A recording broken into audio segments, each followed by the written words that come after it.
7월 18일이죠. 전날에 미국의 소매 판매 지표가 발표가 됐습니다. 소매 판매 지표는 말 그대로 얼마나 사람들이 많이 소비를 했는가, 그 매출에 대한 확실한 데이터예요. 식품 및 소매 판매 종사는 약 4,800개 이상의 그 표본 기업들의 매출액으로 산출을 하기 때문에 이건 뭐 개인들이 얼마나 많이 사줬느냐에 따라 매출이 늘어나고 줄어드는 그런 지표라고 보시면 되죠. 자, 그럼 여기서 우리가 참고를 할 게 있습니다.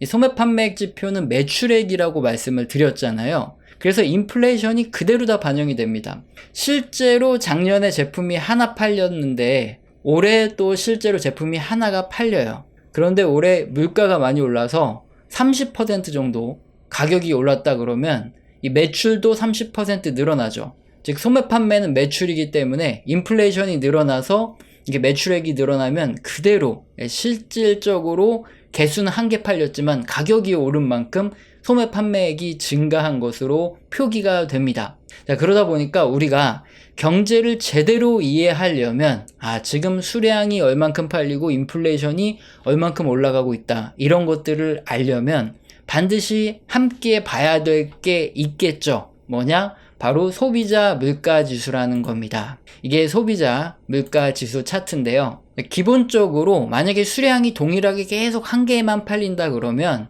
여기 소매 판매액 지표는 이 소비자 물가지수와 거의 유사하게 이렇게 흘러갈 겁니다. 인플레이션을 그대로 반영한 지표가 바로 그 매출액 지표가 미국 소매 판매 지표니까 그렇죠. 그런데 여기서 우리가 알아둬야 될 것은, 예를 들어 드리면 굉장히 쉽게 이해할 수 있는데, 경기가 회복하고 경기가 성장해요. 그러면 사람들이 옷을 하나 사다가 막 경기가 좋아지니까 뭐 하나 더 사지 뭐 하고 하나 사던 사람이 두 개를 삽니다. 그런데 조금 과장해서 한번 볼게요. 그때 인플레이션이 굉장히 심해지는 구간이라고 하겠습니다. 원래 옷 한 개 가격이 10,000원이었는데 인플레이션이 막 심해지고 경기가 좋아지니까 옷 가격이 20,000원으로 올라요.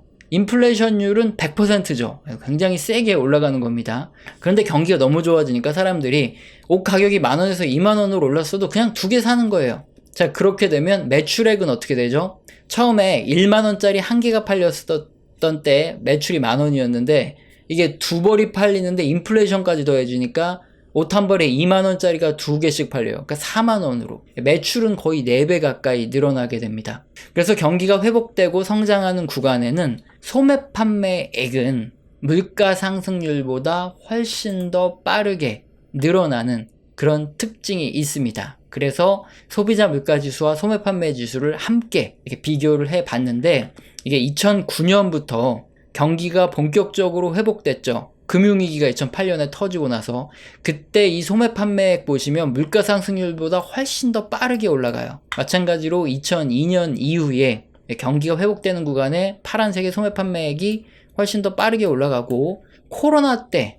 2020년 중순부터 해서 소매 판매액 늘어나는 속도가 거의 뭐 한 수직에 가깝게 치솟아 오르죠. 자, 이렇게 경기가 회복될 때에는 그 초기 구간에는 소매 판매액이 엄청나게 빨리 오르는 이유 다 이해가 되셨을 겁니다. 그렇다면 반대 구간에는 어떤 현상이 나타나냐? 사람들이 실질적으로 뭐 두 개 옷을 구매하던 사람들이 경기가 둔화되고 침체되니까 이거 불경기에 내가 옷을 두 개 사야 돼? 하면서 한 개로 다시 줄이죠. 그러면서 소매 판매액은 훨씬 더 빠르게 물가보다 떨어집니다. 어느 구간이든 경기 침체가 오면 물가보다 이렇게 소매 판매액이 훨씬 더 빠르게 떨어지는 것, 이거 이해가 다 되셨을 겁니다. 그렇다면 지금 상황은 어떤지 바로 이해가 됩니다. 지금 상황은 소비자 물가는 이렇게 쭉쭉 올라가는데 소매 판매가 횡보하고 이렇게 둔화되고 있어요. 이게 바로 경기가 둔화된다는 소리죠. 인플레이션이 올라가면 똑같이 수량이 팔리면 이렇게 빨간색의 소비자 물가지수처럼 소매 판매가 올라가야 되는데 이게 둔화되고 있다. 실질적인 수량은 덜 팔리고 있다. 이거 위험하다. 이 경고등이 켜진 거예요. 자, 그래서 경기 침체를 우려해야 되겠죠. 이렇게 소매 판매는 경기 침체에 대한 경고를 보내주고 있습니다. 자, 이런 얘기 해드리면 이 유튜브에서는 이런 경제 채널들은 뭐 정확하게 그래서 언제 경기 침체가 오냐, 언제 폭락이 오느냐, 이런 시점까지 정확하게 맞추는 점쟁이를 원하시고 찾아다니시는 분들이 많아서 제가 이게 높아지면서 말씀을 드리는데, 우리 채널 영상을 시청하시다 보면 경제지표가 발표될 때 꾸준하게 제가 모니터링을 해드리기 때문에 앞으로 소매 판매가 이게 뭐 급격하게 증가를 할 수도 있죠. 뭐 물가가 급격하게 증가를 할 수도 있겠지만, 근데 현재 2023년 7월까지 발표된 지표를 볼 때는 자, 이렇게 실질적인 소매 판매 수량이 둔화되는 경기 둔화 국면이 나타나고 있다. 이게 사실이라는 겁니다. 그리고 저는 여러분께 사실 그대로를 설명을 드리는 거예요. 왜냐? 경제 지표가 의미가 있으려면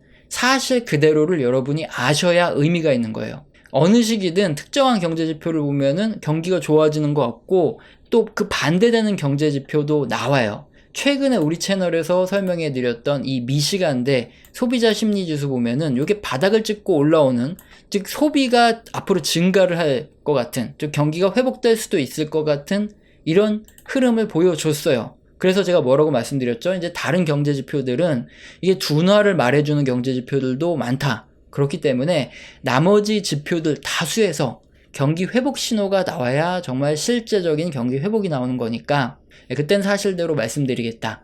모니터링을 계속 해드리겠다. 이렇게 설명을 드리죠.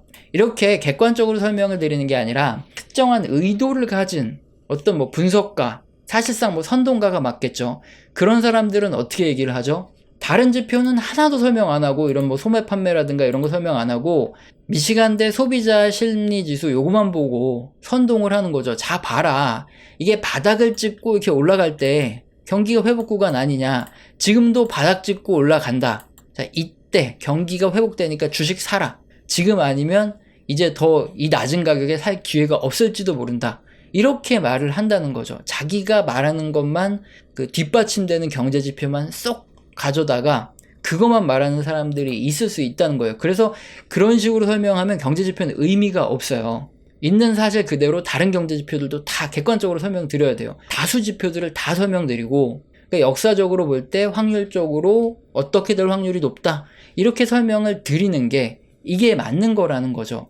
그래서 여러분께 뭐 제가 어떤 의도를 가지고 뭐 뺄 건 빼고 넣을 건 넣고 하면서 설명드리는 게 아니라 전부 다 사실 그대로 설명을 드리고 있어요. 그러면 여러분이 들으시고 나서 아, 내가 봤을 때는 이게 맞다, 저게 맞다 판단을 내리실 수 있죠.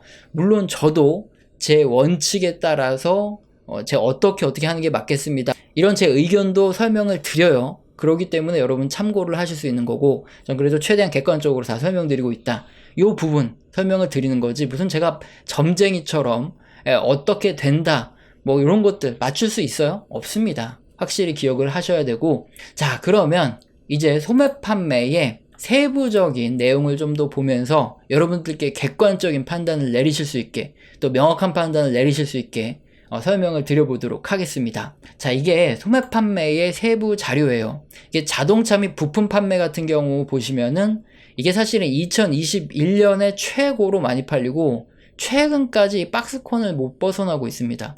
이게 횡보를 계속하고 있어요. 그리고 식음료, 그리고 그로서리 스토어, 슈퍼마켓 이런 거의 판매 같은 경우에 2022년 11월부터 지금 계속 소매 판매가 둔화되고 있습니다. 그리고 가구 및 관련 제품, 이런 뭐 내구재 같은 것들 보면 2021년 요때부터 계속 하향하는, 사실상 뭐 둔화되는 흐름이 나타나고 있습니다.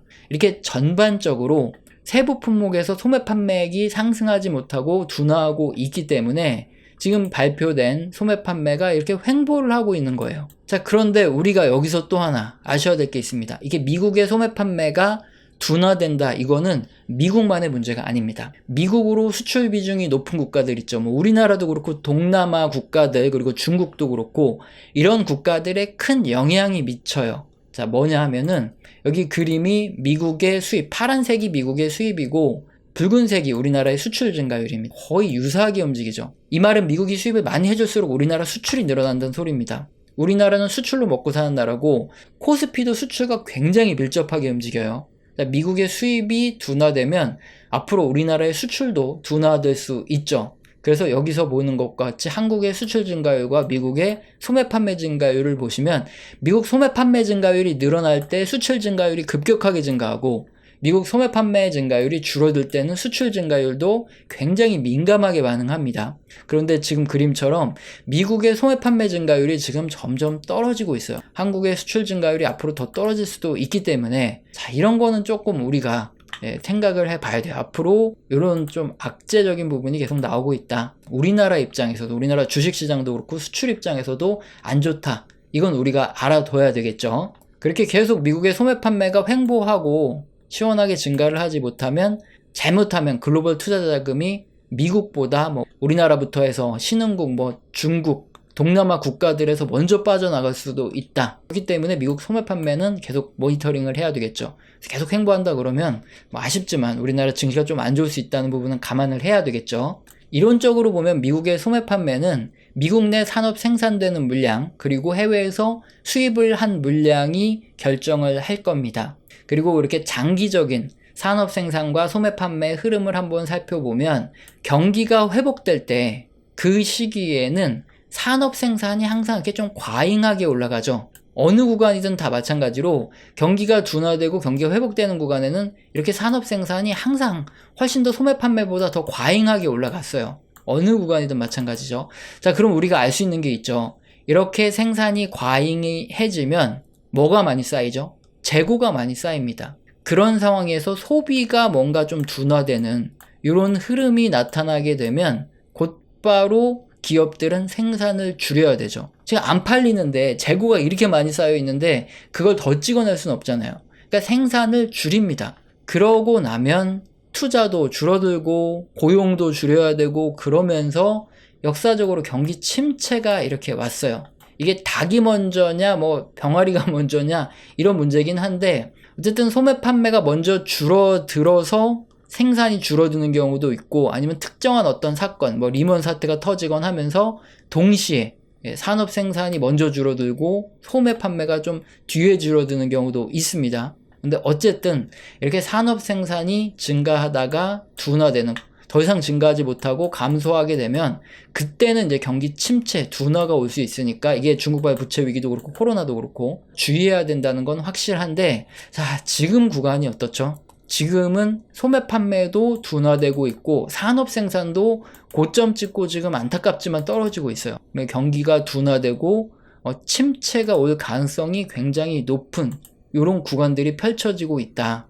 지금 코로나 이후에 미국의 일자리가 부족해지면서 임금도 굉장히 크게 올랐고 과거와는 다른 형태의 경제 사이클이 나타나고 있어요. 하지만 과거 같은 상황이었으면 정말 경기 침체가 굉장히 빨리 나타날 수 있었던, 즉 코로나가 없었으면 경기 침체가 빨리 왔을 수도 있는 상황이에요. 그런데 이제 모든 경제 흐름은 결국에 상식대로 흘러가는 경우가 크죠. 이렇게 생산이 감소하고 지금처럼 이제 소비가 둔화되고 그러면 이게 먹고 마시고 놀고 이렇게 즐기는 서비스업이 지금 미국 경제를 지탱해주고 있는데, 미국 경제가 이렇게 생산과 소비가 둔화되기 시작하면 언제 망가질지 굉장히 불안할 수밖에 없는 상황이에요. 그렇다면 보수적으로 나는 돈을 절대 잃으면 안 된다 이러는 투자자분들은 좀 리스크 관리를 해야 되는 그런 시점이 맞죠. 이거는 제 의견일 뿐입니다. 이렇게 리스크 관리를 해라는 건 제 의견일 뿐이고, 다른 의견을 가지신 분도 분명히 계실 거예요. 아니다, 지금 이제 경기 회복의 초입이다 하시는 분들은 향후에 이 부분은 꼭 기억을 하세요. 산업 생산이 다시 또 증가하고 미국 소매 판매도 증가한다면 정말 경기 회복의 초입일 수 있죠. 정말 그렇게 되는지 그거는 반드시 확인을 하셔라 말씀을 드리고 싶어요. 하지만 여타 경제 지표, 경제 상황도 그렇고 2023년 7월 현재 발표된 경제 지표를 볼 때 제가 봤을 때는 생산이 현재 감소하고 있고 소비도 지금 둔화되는 경기 사이클로 봤을 때 지금은 이렇게 둔화 영역에 확실히 진입을 하고 있기 때문에, 자, 경제는 변수가 크고 사람이 만들어가죠. 그래서 확률이 높다 낮다만 말씀드릴 수 있지만 앞으로 경기 침체가 올 확률이 좀 높아지는 것 같다. 저는 이렇게 판단을 내리고 있다는 겁니다. 그래서 내용을 쭉 이렇게 보시고 제 결론만 듣지 마시고 앞선 내용을 보시고 객관적인 판단을 내리셨으면 좋겠다 이겁니다. 항상 그 결론이 중요하게 보는 우리나라 문화가 문제인데 그 과정이 지금 경제에선 더 중요해요. 현실에선 실전에선 이 과정을 알고 스스로 합리적인 판단을 내리는 게 더 중요하기 때문에 앞선 내용들을 좀 더 명확하게 보셨으면 좋겠습니다.